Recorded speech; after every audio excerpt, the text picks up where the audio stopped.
Disaster management والوں کو بھی ہاں گندم کی جو کوالٹی ہے میں گورنمنٹ سے یہ ریکویسٹ کی تھی.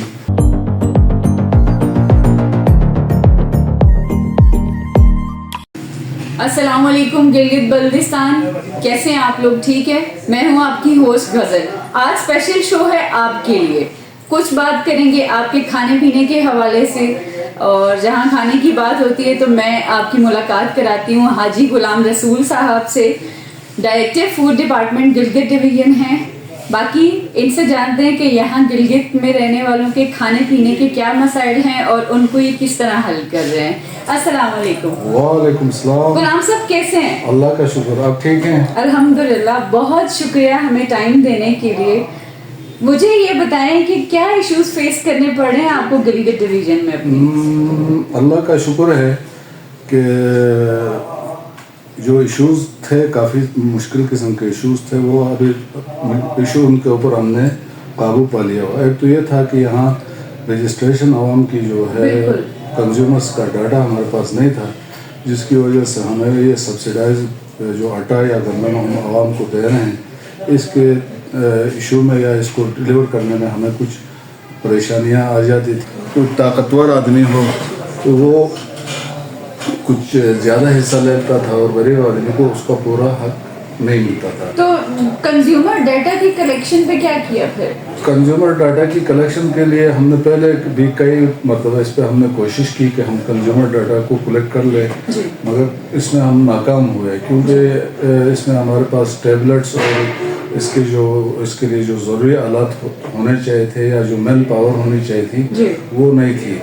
تو اس دفعہ سی ایس صاحب نے اس میں بڑا اچھا انیشیٹو لیا. انہوں نے سختی سے ہدایت کی اور بی آئی ایس پی سے ہم نے ٹیبلٹس منگوا لیے، جو انہوں نے رجسٹریشن پاکستان لیول پہ انہوں نے جو بینظیر انکم سپورٹ اس سے ہم نے مدد لے لی، ٹیبلٹس لے لیے.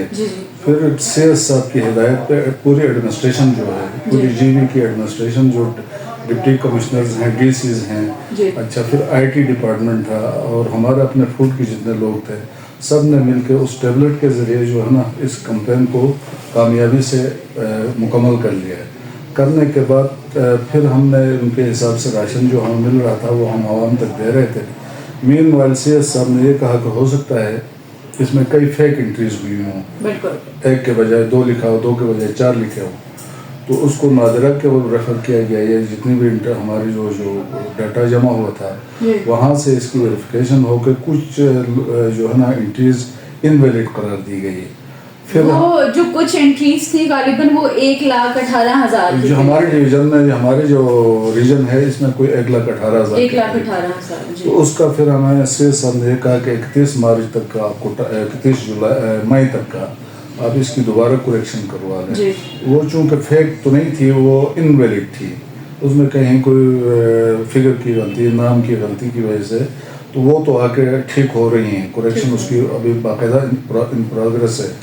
اور پھر جو جون کا کوٹا ہے وہ اس انٹریز کی دوبارہ کریکشن ہونے کے بعد ہم نے پھر عوام کو وہی آٹا اور وہی گندم کی سپلائی دینی شروع کی. یہ جو گندم کی سپلائی ہے یہ پنجاب سے آ رہی ہے؟ گندم کی چونکہ ہم ڈائریکٹ خود پرچیز نہیں کرتے ہیں، یہ پہلے سے ایک سسٹم چل رہا ہے. ہم پاسکو سے گندم لے لیتے ہیں. پاسکو فیڈرل فائنانس ڈویژن جو ہے وہ ہمیں منتھلی گندم کی ریلیز دیتی ہے، اور وہ ریلیز ہم پاسکو سے، وہ پاسکو کو کہتے ہیں کہ ان کو جی بی کو اتنی گندم ریلیز کرتے ہیں. تو وہ گندم ہمیں ریلیز کرتے ہیں مختلف سینٹروں سے پنجاب کے. تو وہاں سے ہم کلیکٹ کرتے ہیں. کلیکٹ کرنے کے بعد اسلام آباد میں ہمارا ایک بیس گڈاؤن ہے، وہاں جمع کرتے ہیں. اس کے بعد پھر اس کو جی بی کے مختلف علاقوں میں اس ڈسپیچ پلان کے تحت ہم پہنچا لیتے ہیں. یہاں ایک تھوڑی سی جو میری گزارش ہے پوری گورنمنٹ سے، وہ یہ کہ چونکہ جی بی کا علاقہ جو ہے یہ کوئی 600 اسلام آباد سے بھی اگر یہاں تک صرف گلگت تک کا آپ دیکھ لیں تو 618-20 کلومیٹر کا فاصلہ ہے. اسی طرح جا کے سوست بارڈر ہو گیا، آپ کے شمدور کا ایریا، ٹیرو فنڈر، آگے گلتری، منیمرگ بارڈر ایریاز ہیں سارے. تو یہاں تک تو بہت لمبا فاصلہ ہوتا ہے. کچھ ریزرو سٹاک ہمیں گورنمنٹ نے دیا ہوا ہے، مگر چونکہ اگر یہ روڈ ہر وقت جو ہے نا خطرے میں ہی ہے، کلائمیٹک چینج کی وجہ سے ہر وقت روڈ بند رہتا ہے، بند ہونے کے خطرات زیادہ ہوتے ہیں. تو ہمارے گورنمنٹ سے پہلے بھی ہم یہ مطالبہ کرتے رہے ہیں اور گزارش ہماری اب بھی یہی ہے کہ اگر یہ منتھلی ریلیز کے بجائے گندم کی ریلیز ہمیں 3 مہینے کی ایک ساتھ ہو جائے تو کچھ حصہ اس میں سے جی بھی ہم پہلے ہی لا کے رکھ لیں، تاکہ اگر کوئی لمبا عرصہ روڈ بلاک ہو جاتا ہے، کوئی سلائڈ وغیرہ ہو جاتی ہے یا کوئی سیلاب وغیرہ کا وہ ہوتا بالکل ہے، یہاں پہ لینڈ سلائڈنگ ایشوز ہیں، تو عوام برفباری ہے، تو عوام کے اندر جو ہے نا یہ خوراک کی کمی جو ہے نا کا سامنا نہ کرنا پڑے۔ یہ ہم نے ڈیزاسٹر مینجمنٹ والوں کو بھی کئی دفعہ جب اس طرح کے وہ جو ان کے کنٹینجنسی پلانس وغیرہ بنتے ہیں اس گرمی کے موسم میں، چونکہ وہ یہاں سیلاب زیادہ آتے ہیں، ان کو بھی ہم نے یہ ریکویسٹ کی تھی کہ آپ اپنے پلان میں یہ بھی ڈال دیں کہ یہ ہمیں جو گندم کا کوٹا منتھلی کے بجائے یہ 3 مہینے ملے۔ منتھلی بھی اس طرح ہوتا ہے کہ ہمیں 4-5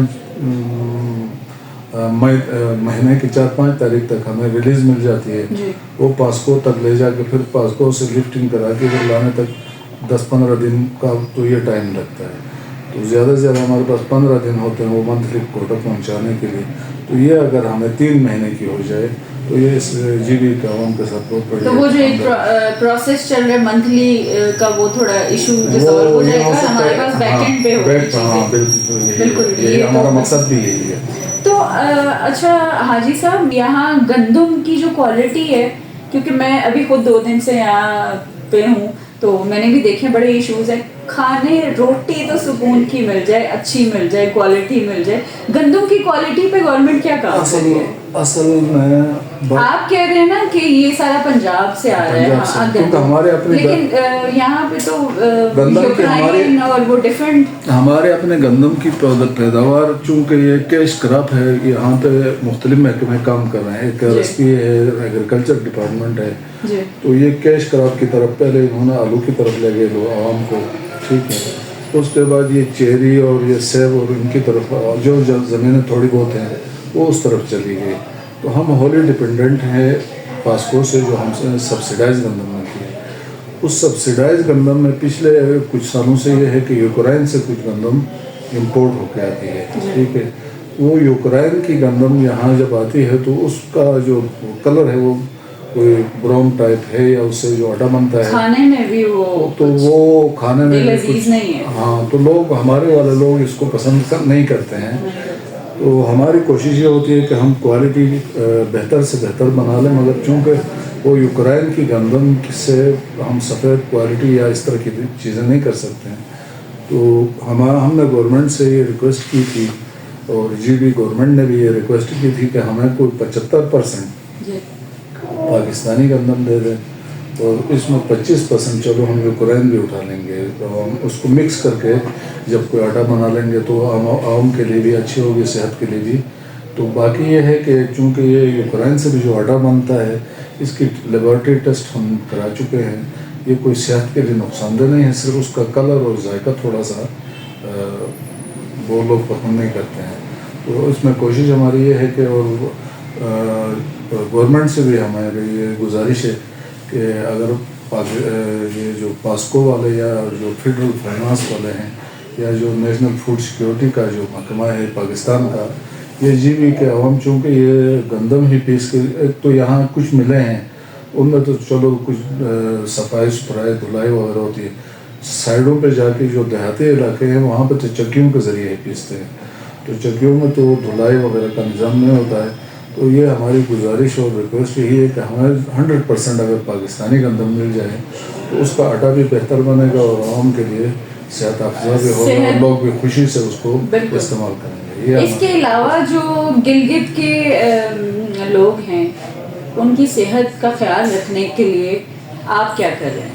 ان کی صحت کا تو ہم تو کہ آٹا اور گندم ہی 2 ہی چیزیں دے رہے ہیں۔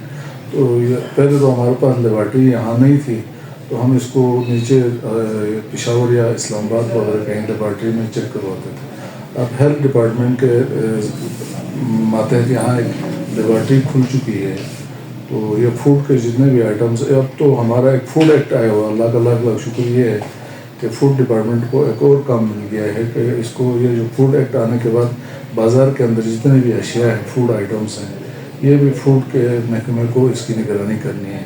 تو ہم ادھر سے سیمپلنگ کرتے ہیں، اٹھاتے ہیں، پھر فوڈ ٹیسٹنگ لیبارٹریز کو بھیجتے ہیں، وہاں سے جو چیز مضر صحت کہلاتی ہے